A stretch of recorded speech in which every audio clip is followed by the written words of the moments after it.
Welcome everyone to a new Schnorderly Jorkson training video. This is a guide on how to use the Gladiator for the British tree.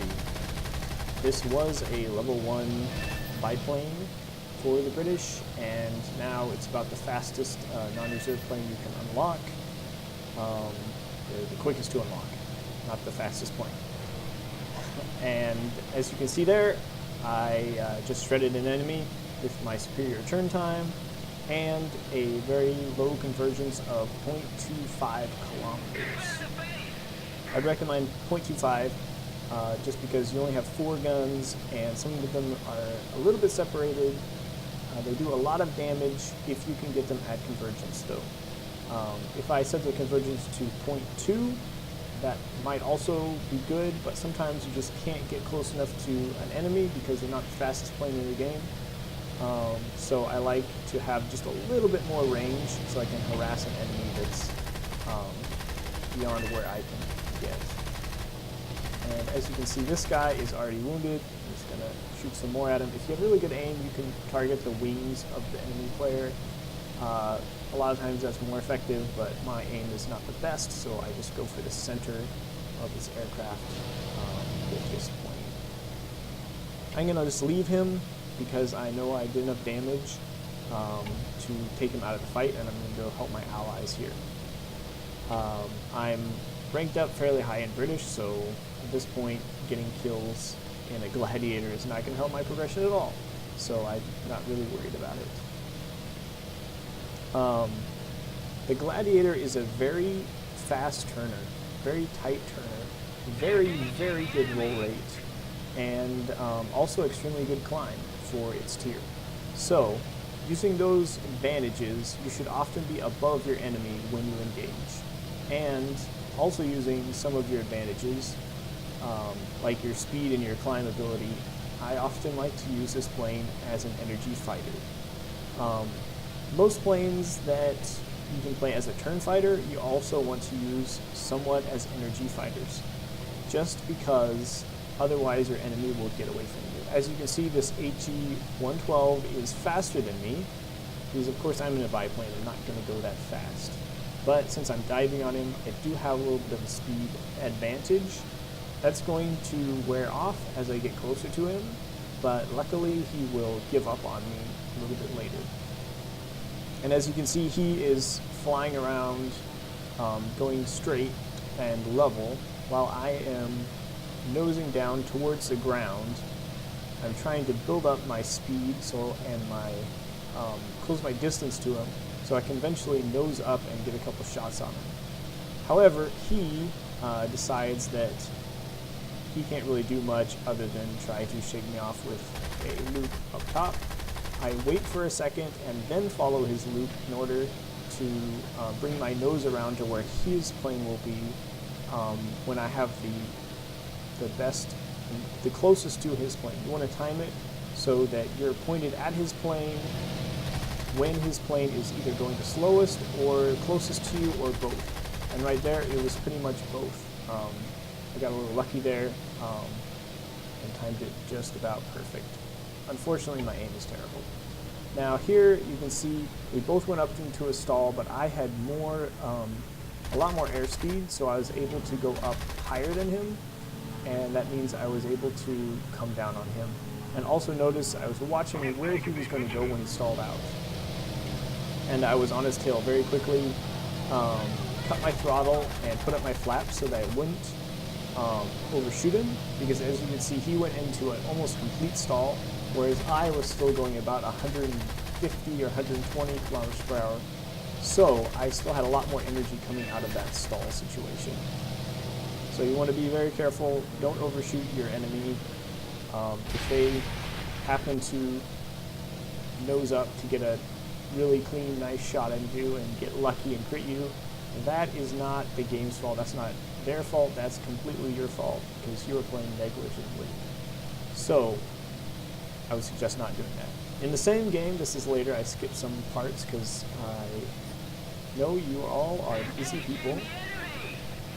I fly back to the battle and I see an HE-112 and a CR-42.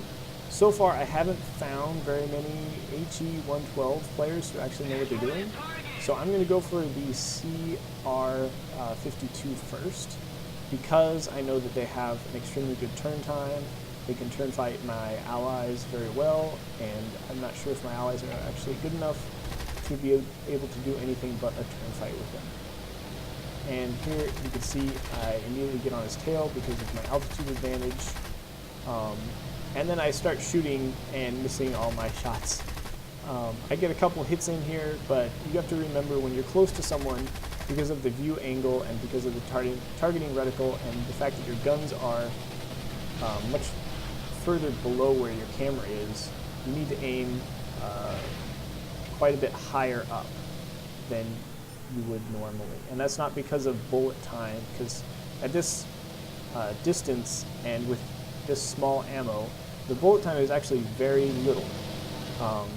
So if you're used to big cannons, you really have to get used to the slow, or the quick moving bullets and not having to lead so much. That being said, if you run with the stealth ammo in this plane, I would imagine it would be extremely good. However, I like to see where my bullets go, and I'm often a little bit laggy, so I like to see if I'm actually hitting the target. So I set it to universal ammo, which seems to be my favorite general purpose ammo for most planes. Here I tell my allies I'm attacking this guy. Just hit, all you need to do is hit T55 as you're selecting a guy, and it will tell everyone you are targeting him, which is nice for everyone to know, so they don't go and just try to attack the same guy you're attacking. Unfortunately, that's exactly what happens anyways in this game.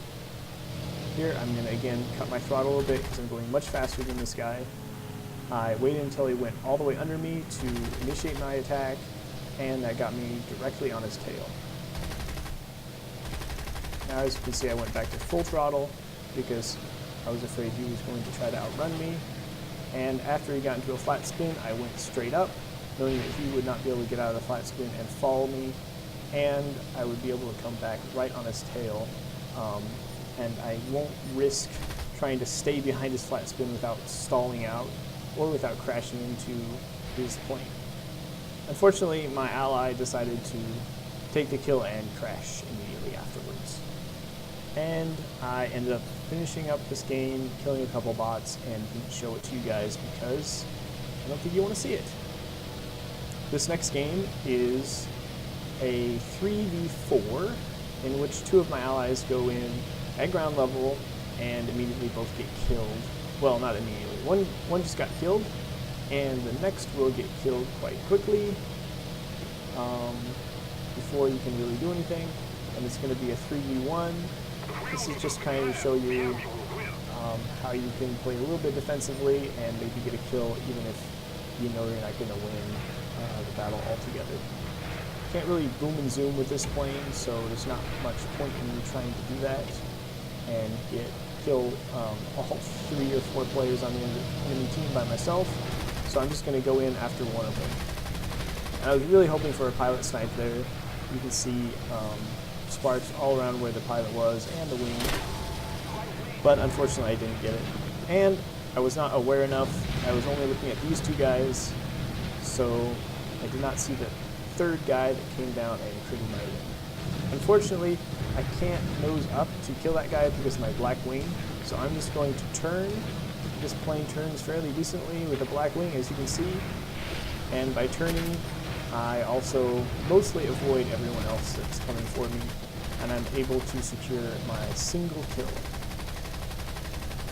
And I would suggest just staying on one guy if he's in a biplane or a low-level plane, and you know you're not going to be able to win otherwise, because you do take down people fairly quickly with this plane, unless they're in a big bomber or something. Here I'm going to use my quick roll rate to roll around and even go completely inverted to try to dodge some shots from the oncoming plane. Mostly successful, but at this point there are 3 guys on me. I'm just going to land this plane and go home. Yeah, let's see. Perfect landing. Oh yeah. Awesome. Now, Next game. Again, against the HE 112s, it seems like that's the main plane that you're going to be matched up against.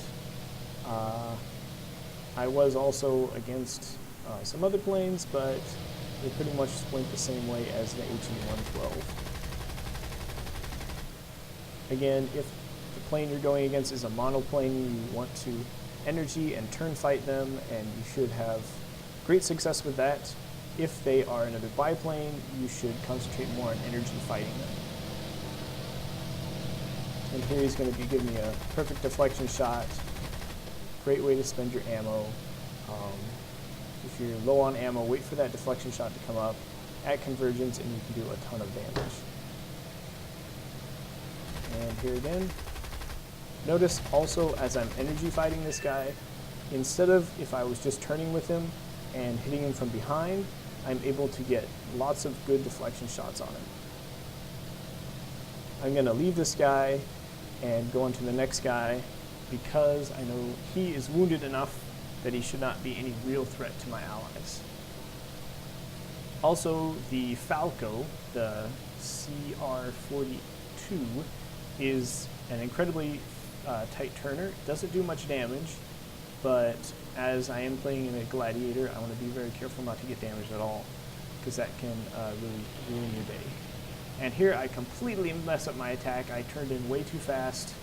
I should have cut my engine a little bit and put up my flaps and tried to get a nice little pass on him, deflection shot from above there.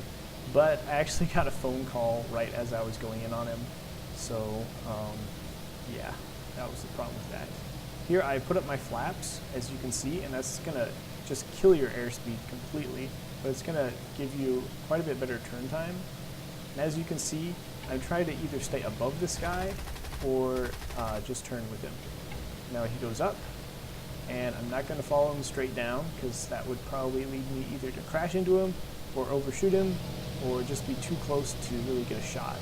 So I went and did a lag maneuver. I followed his loop up and around down to be on top of him again. And here I can see my allies all around, enemies near me, and he's going in a downward loop. So I started a flat turn, which is usually not very energy retentive, but considering I was staying above him and he was burning all his energy in a downward spiral, I figured it was the best course of action. And of course he gives up on the turn fight and goes for my allies, but I take a pot shot at him, not expecting to do much damage at 0.45 kilometers, but just to distract him from taking out my ally. And it either worked or he just didn't want to attack. Either way, success. I'm just going to continue to fight him a bit here. As you can see, I'm turning upwards and going back downwards. Keep up my speed. As you can see, every time I point towards him, I'm going much faster than him and catching up to him very well and getting many more opportunities to shoot than if I was to just try to turn with him, as he is a very good turner. And eventually he goes down. So that leaves me alone out here. I'm going to scan around the entire battlefield, and then I find a guy behind me, do a backflip to retain some energy, and it's a lot of the little things in War Thunder, and especially in RB, that's going to get you the edge. Like, if I flat turned here, I would be almost at the same altitude as this guy, and he could easily go head-to-head with me, or pretty much go head-to-head with me. It's about the only thing he can do right now with the altitude he has. The HE-112 against the biplane, you really need to have some altitude to make your plane work in your favor. I'm going to wait until I'm close. Again, my convergence is 0.25, and get a couple good shots on him. And I saw him turning to the right, so I'm going to go up higher than him, and then turn over to the right. And I'm going to do a couple scissors, and in order to stay behind him, pull up my flaps to slow down. You can also cut your engine to slow down, but I found putting up my flaps seems to help me in order to get more speed when I need it back. I can just put up my flaps as soon as I want speed. Whereas with the engine, you have to rev up your engine completely again, and sometimes, depending on the plane, that will take quite a while, and you can lose a lot of energy that you would have had otherwise. I hope this was helpful. Leave a like if you liked it.